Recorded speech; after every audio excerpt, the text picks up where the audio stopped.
Hello and welcome back to JCTR. For those that are new, my name is Johnny and today we're talking about the art of heel and toe downshifting.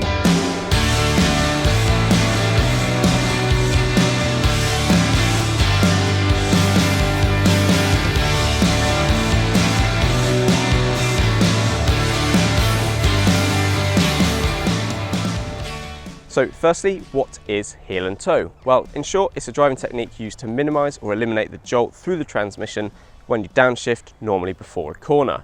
Now, it also has a number of other benefits in performance driving, so mainly keeping the revs up higher for more power as you exit the corner.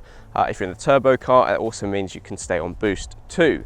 Now, the actual act of blipping the throttle as part of the heel and toe technique also works well with turbocharged cars as it maintains turbo speed, which means you get less lag on the exit of the corner. And on the road, there's also a number of other benefits, which is where I guess you and I would use this most. So firstly, minimising that transmission jolt means it's a more comfy ride for you and your passengers, but ultimately it also reduces the wear on your car, which is a really good thing. So by heel and toeing, you're no longer relying on your clutch to bring up your transmission speeds. You're also introducing an element of engine braking, which reduces wear on your brakes. But there's one massive advantage of doing this, and that is for those of you who have a loud exhaust, because it sounds epic. So those are the reasons why you want on a heel and toe, but how do you actually do it? So firstly, you need to learn how to rev match, and this is essentially how you can start. So you join me doing a steady 30 miles an hour. Now, as you know, you can do 30 miles an hour in multiple gears. I'm currently in fourth, but we can flip to third, or even do 30 in second, but I don't recommend that because you'll use loads of fuel. So let's stick it back into fourth. Now, as you saw there, my gear changes were nearly as quick as upshifts, and that is where rev matching comes in.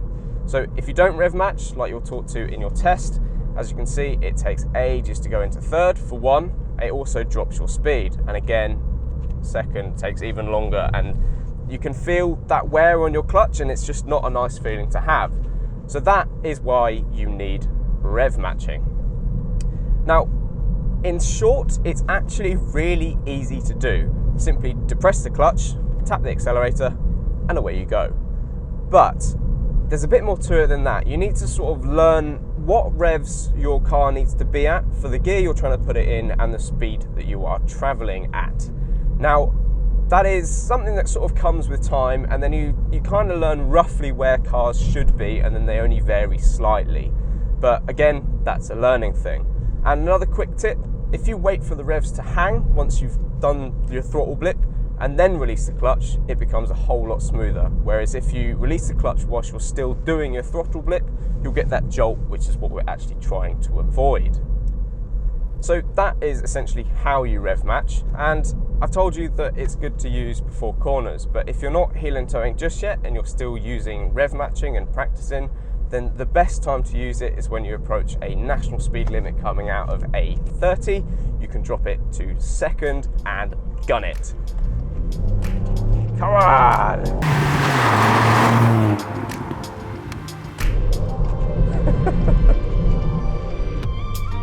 And that is pretty much rev matching, and all you got to do now is practice.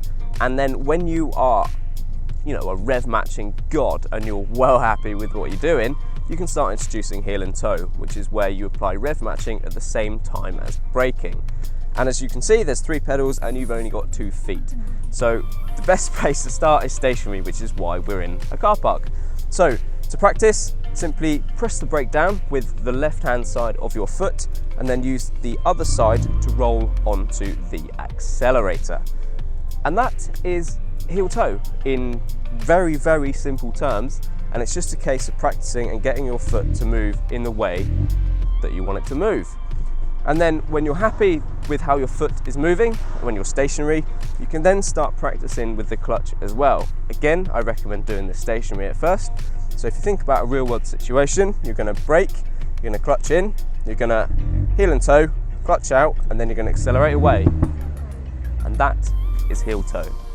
Okay, so here we are coming up to a corner, and for argument's sake, let's say it's a third gear corner. Now, let's do this slowly. So what we're going to do is we'll put the brake down, clutch down, roll the foot over, clutch out.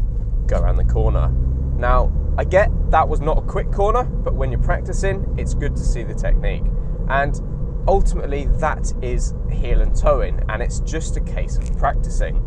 And then if you really do want to practice, you can go up to, I don't know, 60 miles an hour in 6th or something, and then you can try heel and toeing all the way down to 1st. Just make sure there's nobody behind you.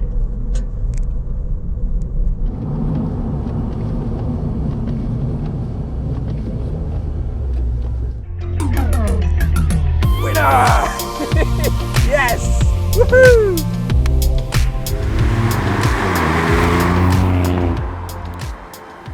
So there you have it, heel and toe and rev matching in one video. Now, if you found this useful, informative, feel free to give it a thumbs up. And if you want to see more of my content, please consider subscribing.